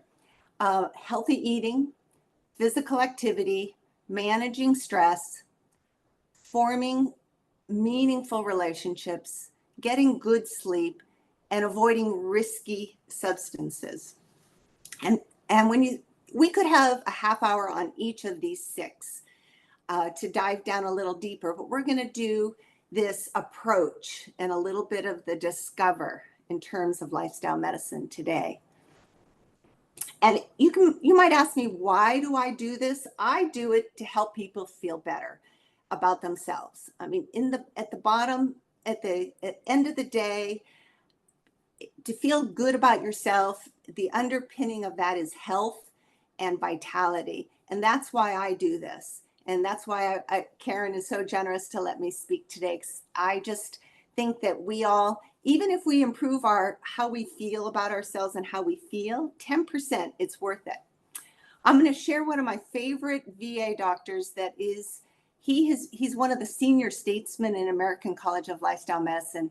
He's an interventional cardiologist, and he had what he calls a midlife crisis.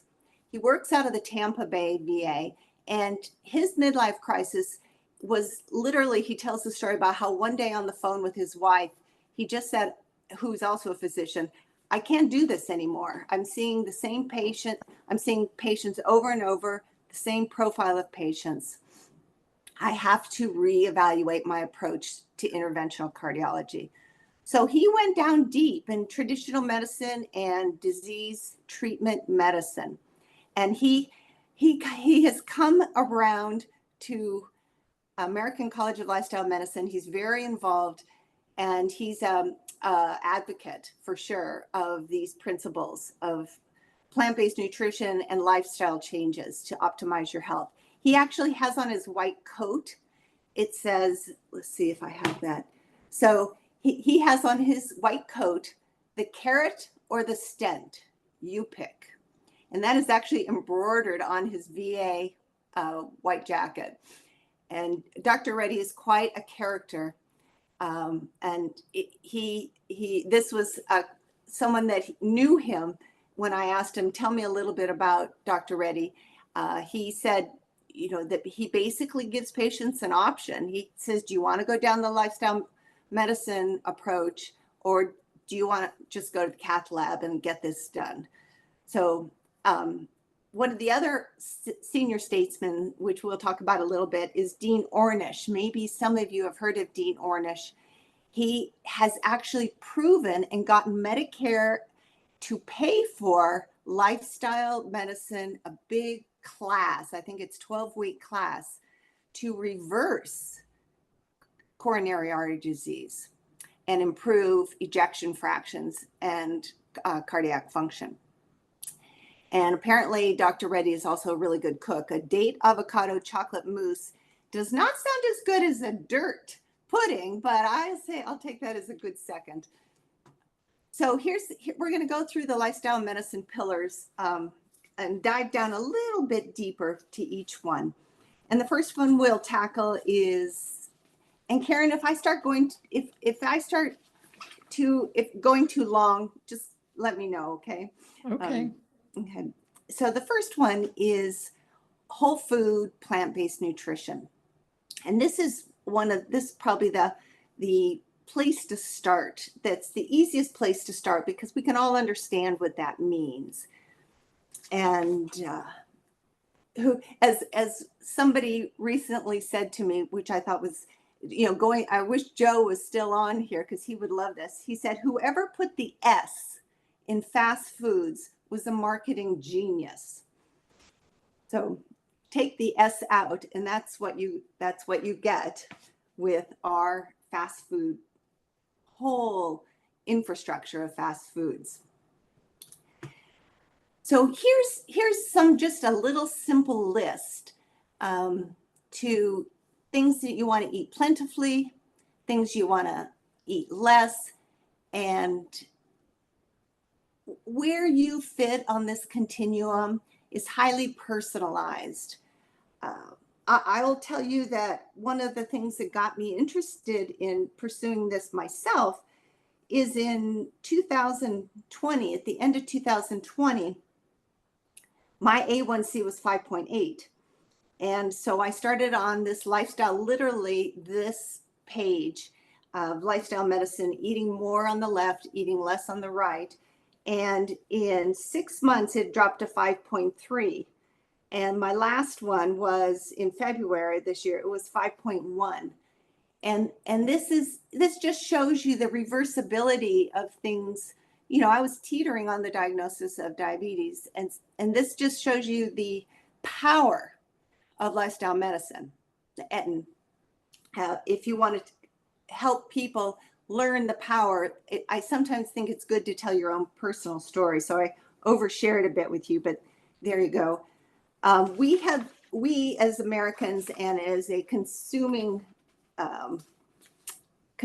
world, we've also developed now medications that address being overweight, and I'm sure you've all heard of the GLPs, the glucagon-like peptides or glucagon-like proteins that are being used. And so we'll talk about that in a minute. I also want to just mention that there's a whole area in lifestyle medicine that's branched out that are psychiatrists that are also members and have been board certified by the American College, and they call it nutritional psychology.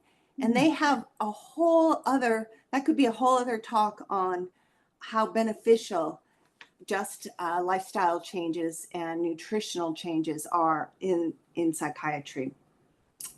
But going back to how the regular, or how our medical world is now treating being overweight, we have a pill or we have a drug. And the glucagon, it's a glucagon, glucagon protein is a hormone, is a regulatory hormone that is released in small amounts after eating. It's from the small bowel, and it reduces blood glucose by releasing insulin from the pancreas. It slows down, it delays emptying of the stomach so you feel full. And it also decreases the kind of the thinking and the need for more food in the brain. It actually works centrally as well. So all of these very advantageous natural body occurrences through this hormone, GLP, is being replicated by the drug. And the drugs, you've heard the names: Ozempic, Wegovy, Saxida. All these new drugs replicate that. So some of the most interesting things is that you lose a lot of the food noise in your daily thought process, that you just don't, oh, you finish one meal and you can't wait and you're starting to think about what you're going to have for lunch.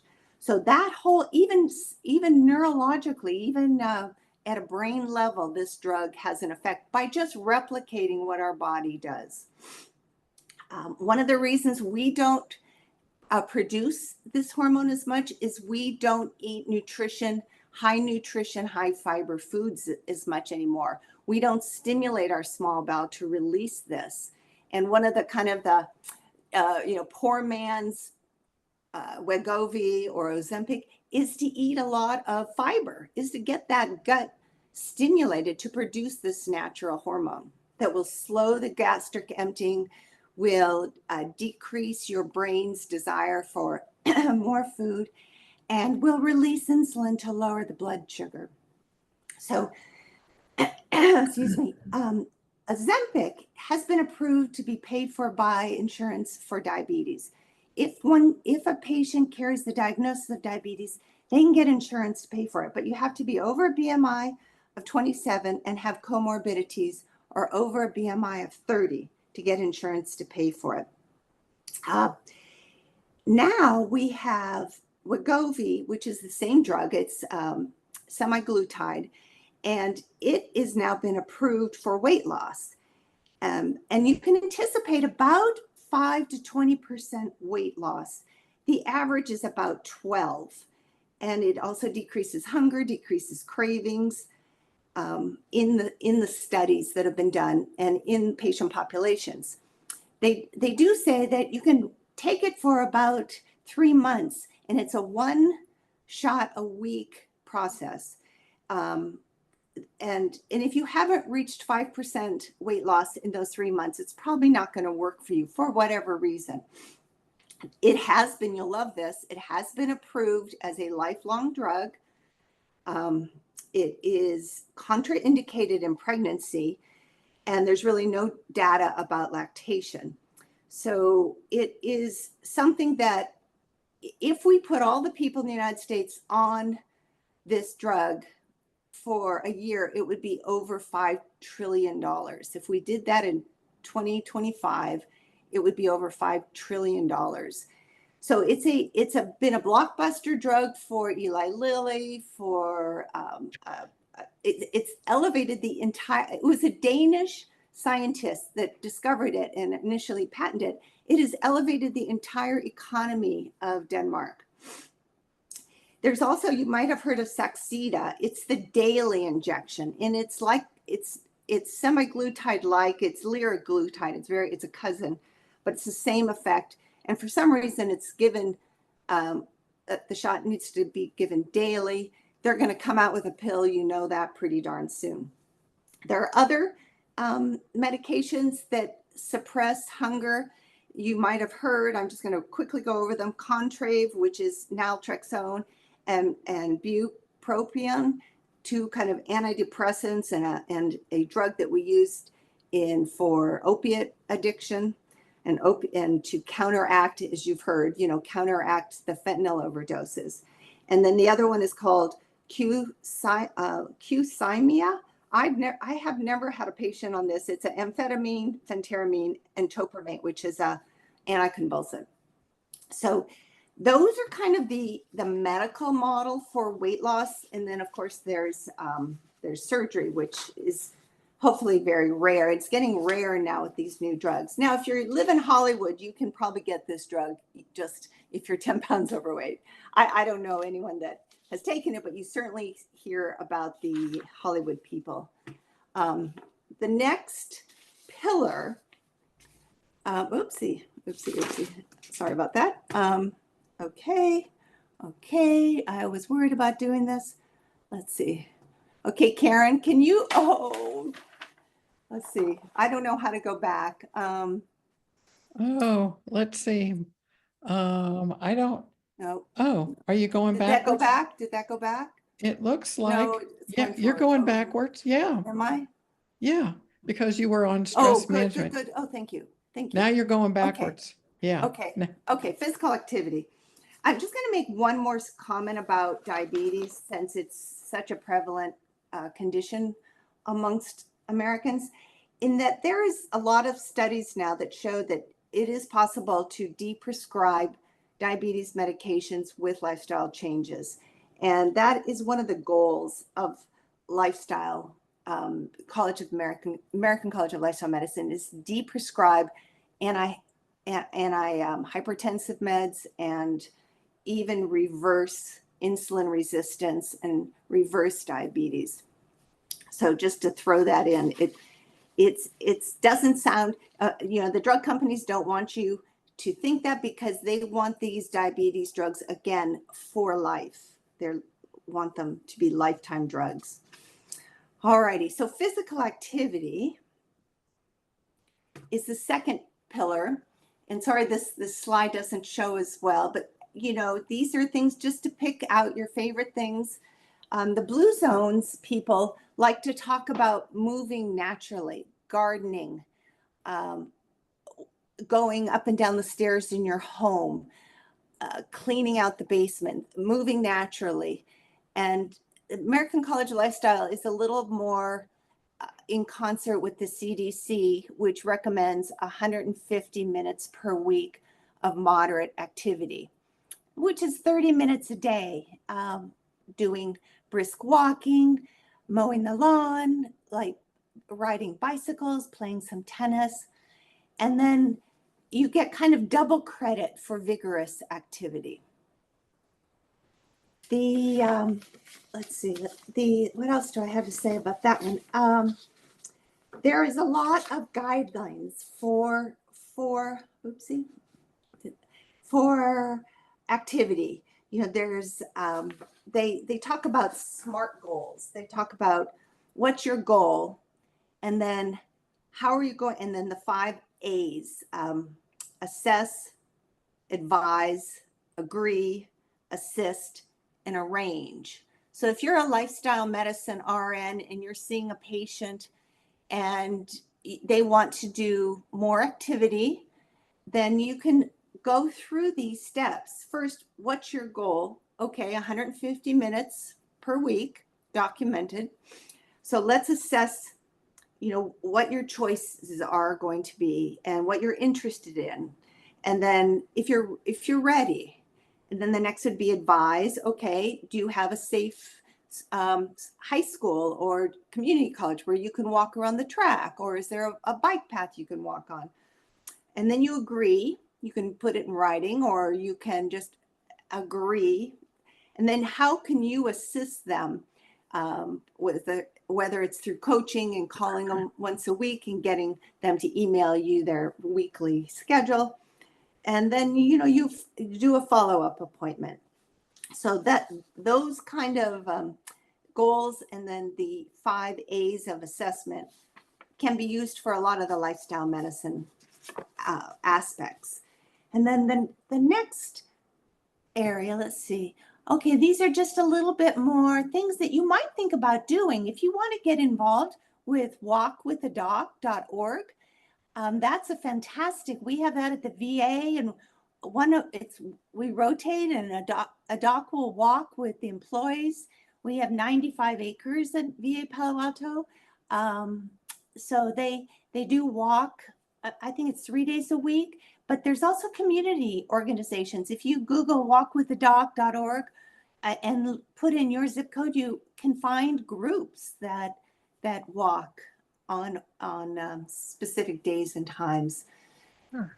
And then here's the guidelines. This is from the CDC, recommends the 150 to 300, or you get 50% credit if it's vigorous activity. And then they like to add in some strength training, which is something I don't do and I need to. And that can be body strength work where you're doing push-ups and back crawls and pull-ups, or it can be with light weights or even moderate weights. And then there's, all sorts of resistance bands now, and yoga, Tai Chi, things like that. There are apps, a ton of apps, and everyone has their personal favorites. Then the next one is stress management, which for all of us is a lifelong mission to reduce stress. And, I think one of the first things they teach us in lifestyle medicine, or they talk about, is that alcohol is not a good stress reliever. It may feel good for a short period of time, but it disrupts sleep. It actually can be a depressant. It can increase sort of rebound anxiety. So it's much better to try other stress management techniques to reduce stress. Okay. And then here's some of the things. Well, I liked this. This came from a conference last October. Desserts spelled backwards is stressed. And this really resonated with me because, boy, if a big bowl of ice cream or something that I just can't wait to have does de-stress me for a brief period of time. It does work. But these are much better self-management tips below in terms of lifestyle stress reduction, especially over the long term. I now look at animal videos on Instagram. I like all the comedians, and boy, they have some good stuff on Instagram, comedian wise. No coffee afternoon. I really reduce the alcohol, and deep breathing techniques have been helpful. I do a sleep meditation for anywhere between 10 and 30 minutes every night, laying down in bed, and it has really helped me. And it's on my phone. It just turns off, and I'm probably gone asleep with the first 2 or 3 deep breathing exercises we go through, and always good music. So everyone can pick their favorite de-stressor, and I'd love to hear some of yours. Number 4 is avoidance of risky substances. And I'm going to throw in something that we don't talk much about in lifestyle medicine, but is very important in VA, which is risky substances that are toxic exposures. And, we can all think of those that we are aware of in our world, from living in homes that have biologic risky substance like mold, or getting exposed to Hep C and then at risk for liver cancer down the road, or risky substances even like the ACEs and the ARBs, which seem to be recalled for some kind of problem. Every time you turn around, they're withdrawing certain meds from drug recalls for different problems. And it seems like the blood pressure medications have been especially susceptible. So we could all probably think of things that are risky substances that are beyond the classic cigarettes and alcohol and medications. Certainly that's an area that I'm really interested in, because veterans are exposed to forever chemicals. They're exposed to asbestos. Vietnam veterans were exposed to Agent Orange, which is a pesticide, and pesticides have massive downstream inhibition of DNA replication and create inflammation in vasculature. So really think, if you're going to dive down into lifestyle medicine, expand the definition of risky substances. Now, here's the classic. The classic are alcohol, drugs, cigarettes. And funny enough, there are some small preclinical trials showing benefits with the GLPs, with the glucagon-like peptides, to quiet the noise of opiate cravings, to reduce alcohol intake even. Some of the other treatment modalities are counseling, medications like the naltrexone, and then the combo. Okay, I'm going to talk about one quick thing here on risky substances. How many, and I thought I had pictures of this, but I don't. How many of you have heard of that? Well, the Audit C test is a test, and since I don't have I can send that to you guys. It's a 3-question audit that helps assess risk of that you're drinking, that your alcohol intake is probably excessive. And it's quite amazing how low you have to consume alcohol to be deemed at risk now. The studies back in the 80s showing that 1 glass of red wine is really healthy for you have all been debunked. Multiple studies have debunked that. The newest thinking is 0. And that's a hard pill to swallow for everybody. Even for me, I will have my glass of champagne on my birthday or to celebrate something. But I now structure it that I never drink wine by myself, like cooking dinner, or I can keep it in the house now, which is new, and not drink it, but because I've ritualized it. So everyone has their own way, but ritualizing things that you don't want to have and consume very often is helpful, and always doing it with friends, always doing it in a situation where there's some celebration or ritual. Okay, this is going back. This is the sleep. Most of you probably have heard of Stop Bang. This is to assess if you might need a formal obstructive sleep apnea testing. Stop Bang stands for snoring, tiredness. O is stopping cessation of breathing. And then P, if you have high blood pressure, you get a point. So you get a point for each of the stops and the bangs. The bangs are measurements. 35, if your BMI is over 35, if you're over 50, and your neck circumference is over 40 centimeters, which is about 16 inches, or if you're a male, you get a point.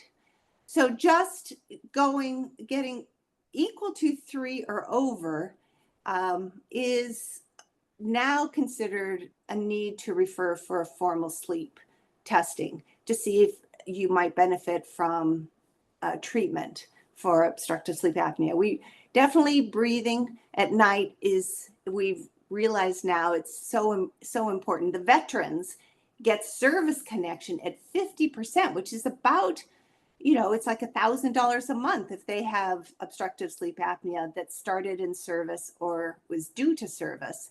So the government has taken obstructive sleep apnea as a very serious, worrisome condition that if you have it, they compensate you to a pretty significant degree, 50%. All right, so here we probably all have our favorite tips for better sleep, and we also, there's a whole laundry list of sleep disruptors, and these are just for food for thought in terms of how to optimize one's sleep. These are behavioral health for sleep, and they are extremely effective in the people that undertake, again, using the A's, the 5 A's of assess, assist, and that can be a really good route to help people identify things that they might be able to improve on the left, and then, you know, check back in every couple of weeks and see how people are doing on just the lifestyle changes for sleep, getting rid of the sleep disruptors. And then social connections is, you know, Dean Ornish is very simple. He says, love people. And I think that is a lovely phrase to probably wear on a bracelet. I noticed one gal, the one from Virginia, has bracelets on both arms. Do you have a love people? That might be your next bracelet. By, you know, quote him on your, or to quote Joe, keep going. That was one of his as well. So I liked both of those little monikers to remember. But forming new social connections, everyone that's starting businesses, you know, I think this is, you kind of double dip. You start new social connections by going to community events, or really diving into your religious group, or going to community parades, or walk with the dog, and meet new people. And then on the right side is strengthening your social connections, which we all probably can improve upon because of our crazy busy lives. Yeah, so those are things that find meaningfulness and enrich our lives, and actually, according to the American College of Lifestyle Medicine, improve your longevity and improve your health.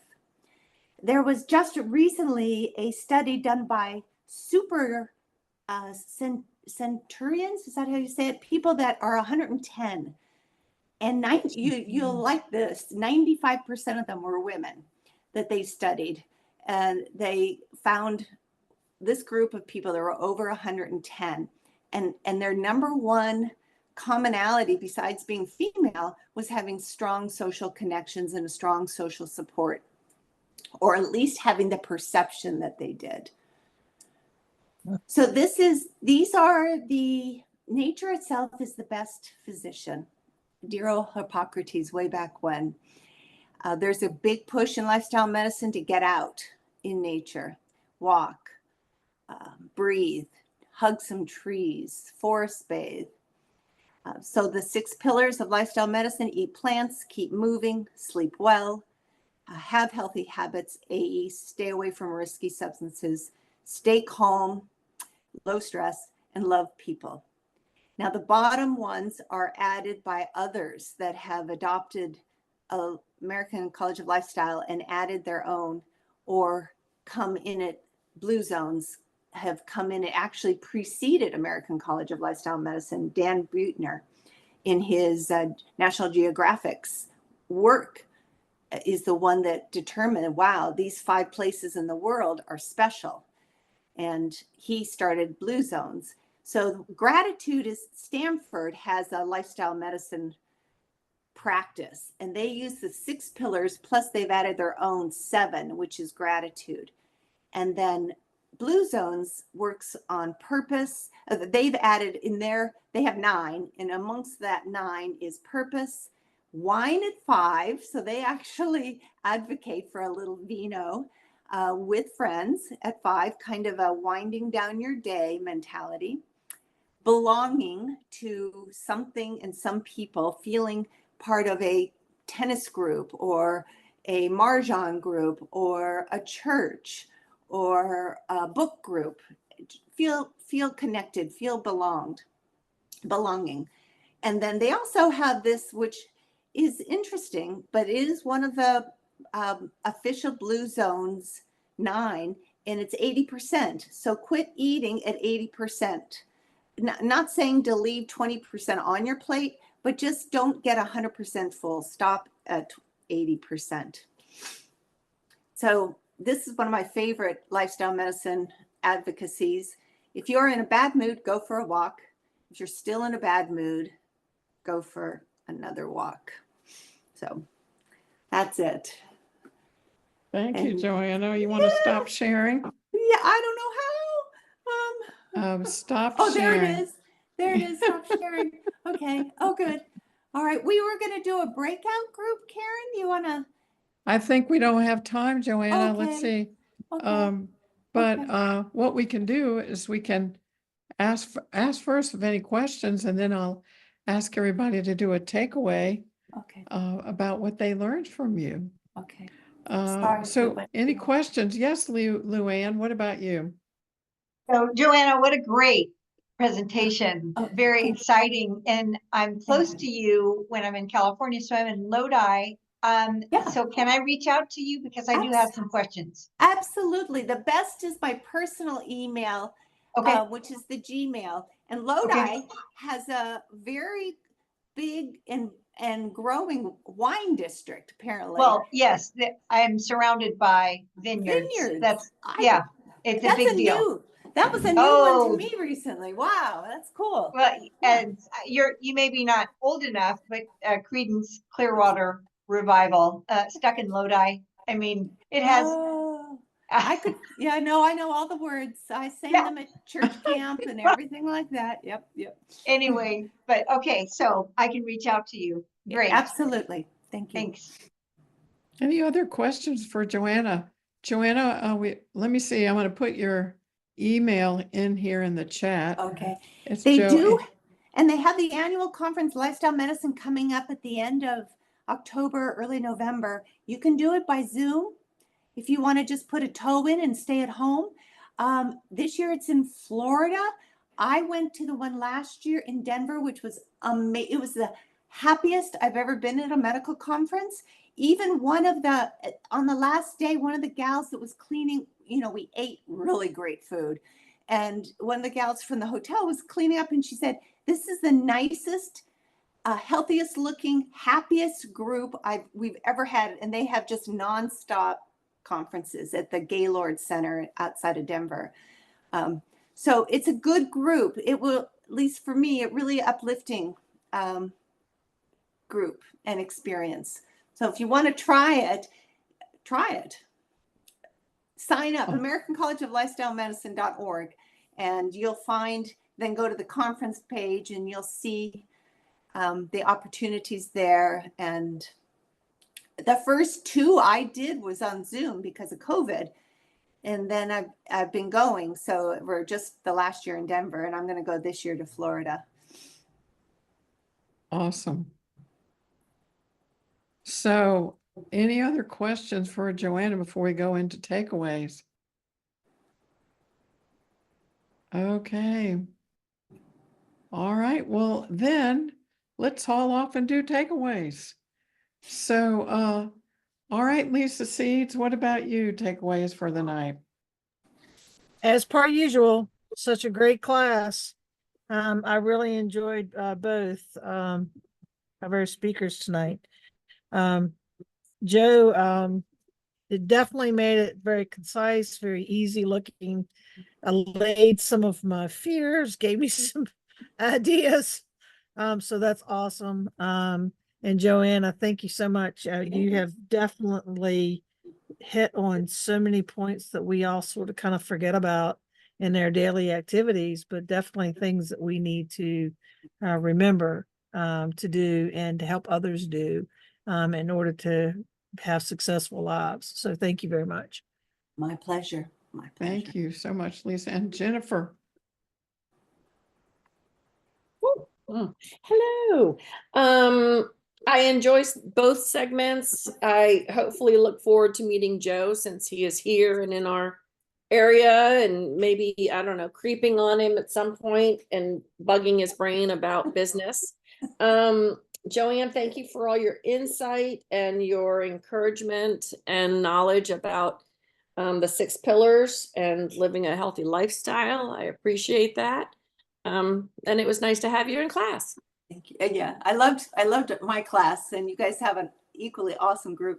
The other thing I was going to just throw in is that you can have your own pillars. One of my pillars is posture. I have poor posture, and pool. I need to get in the pool and swim more, and I, for some reason, resist putting my foot in the water. I find all sorts of excuses. So you make your own. Go to 10. Go to 6, and then pick pick some more if if you feel like it. That just, yeah. Thank you. Okay, Matthew, what about you? Oh, you're muted, Matthew. We got to figure out this phone thing. So I've already texted with Joe, and I'm going to be setting up with him because I loved how he did some things about not overlooking the obvious. And with all the stuff I've been putting together, I just have been overlooking some really simple things that don't cost that much money. So that was really great. It's just his organization and personality was great. And then Joanna, I used to work as a psychiatric nurse for the VA in Albuquerque and Wow. was looking at moving to Tripler and Honolulu. And so I know your population and I really love that population. Then I became a doctor, nurse practitioner for the men's prisons here and left there to go into private practice. And I'm creating my own practice right now, basically based on this, but I didn't have a word for it. So I'll definitely look at your organization. And thank you so much for the work. And I'm so happy to see it's going on at the VA. Thank you. Awesome. Awesome. Okay, Mark, what about you? I had the very good fortune of talking to Joanna last night, and she inspired me on lack of fitness activity tracker. So I went and bought a very inexpensive model, $33, that works with both Android and iPhone operating systems. But more importantly, you mentioned something yesterday, Joanna, that I hate charging devices. I got way too many devices to charge, and this one device claims it's 5 to 7 days. And when I want to track, I want it available, but I don't want to be touching it every 5-10 minutes for whatever reason. So thank you for the inspiration. Oh, My great, pleasure. Mark. Yeah. Totally great. Okay, and Luann, what about you? So I really enjoyed Joe. He condensed everything and made it simple. I thought that was probably the most helpful for me. And Joanna, you're just what I needed right now. So I've read Dean Ornish a long time ago, his first books, very involved in this whole mindset. And I do know that in the stroke world, they have picked up on this lifestyle, interventional track. And so I'm going to look into this because I think it's grown to a place where you can really nourish your, intellect. And so thank you. Thank you for the presentation. You're welcome. And he and his wife just published a new book called Undo It. Oh my gosh. Undo It. Yeah. All right. You can Cool. order it. I have a copy. I have not read it, I will admit, but I cool. love that man. He's the best. If you No, ever get to see him speak, in person. Yeah, I remember when, his first book that I read, and it was all about love and connection, and it was like it was a light that went off. It was like, of course this makes sense. That's why you can have 90-year-old people that they've got bad lifestyle habits, but they are surrounded by love and activities, and they don't seem to have any problems. And anyway. Yeah. Thank you. And Liz, what about you? My little pearl came from Joe. I felt like he really is similar to Brad, like, make it simple, get it going. But of course, he had some different insights, and that just helped me revisit the website I've been working on and try to get that going. Awesome. Well, thank you. And Sonia, what about you? Well, just like everybody else, tonight was another great class for both sections. Again, Mark in the first one, not Mark, the presenter for the first hour, Joe. Yeah, he did simplify it a lot about the designing of a web page because I thought it had to have so many things on it. But when he said it could just be a simple one pager, I thought, well, I never even considered that. So I thought that was a great point that he made. Everything that he just shared. And you, Joanne, yeah, all of that is just so important for all of us to also take care of ourselves as well. And just to do it in a more natural way. It's the healthiest way that we can be, but thank you for sharing everything. Thank you. Thank you, Sonia. And Lisa Nowicki. Yeah, so I understand, Karen, why you keep having us introduce ourselves because we're working on our elevator pitch. Very, you said it was important and I believe it. And then Joanna, such good information. I didn't really know there was I didn't know about lifestyle medicine as far as the organization and that there's doctors that, I mean, it's good.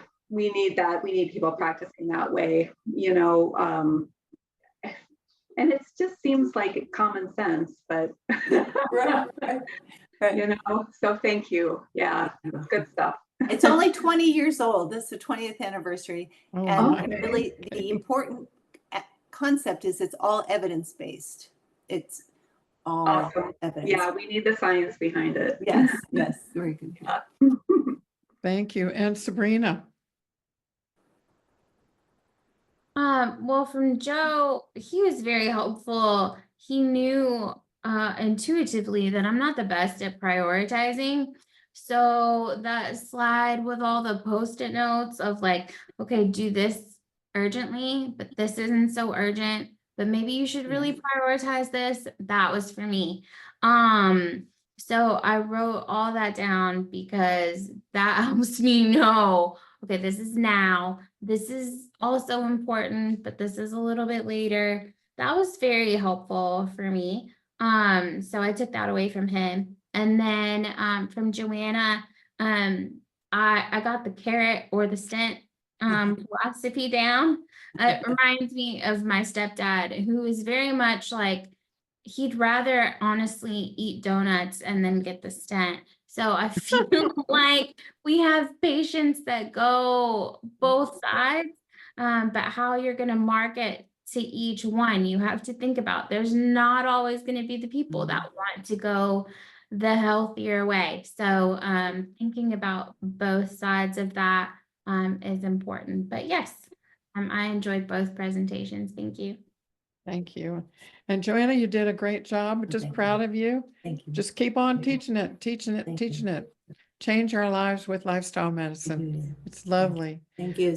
Keep Thank teaching you. your class, Karen. It Okay. changes the world. Yeah, thank you. So, all right, it's time for another night out, and it's time to go to bed and or go off and do other things. So next week we will have a review of the course and talk about our evals, and then you guys get to sign up for your presentations. We'll review the little standards for your presentations, and then we'll talk a little bit about our graduation ceremony. And so here we are. Yikes. Here we are. So class number 21 next week. Any questions about anything before we hit the trail tonight? That's good all to see your smiling faces, Joanna. Thank you. All right. So this is what we do, Joanna. This is our hand signal for this cohort. Okay. Love it. Yes. Yep. This is it. Love, love. Love. So see you later. Thank you. Okay. Take care. Bye-bye. Thank you, Mark, for all your help. Yeah, thank you. Okay, Nice take meeting care. you all. Yeah. Okay, bye. Bye-bye. Bye.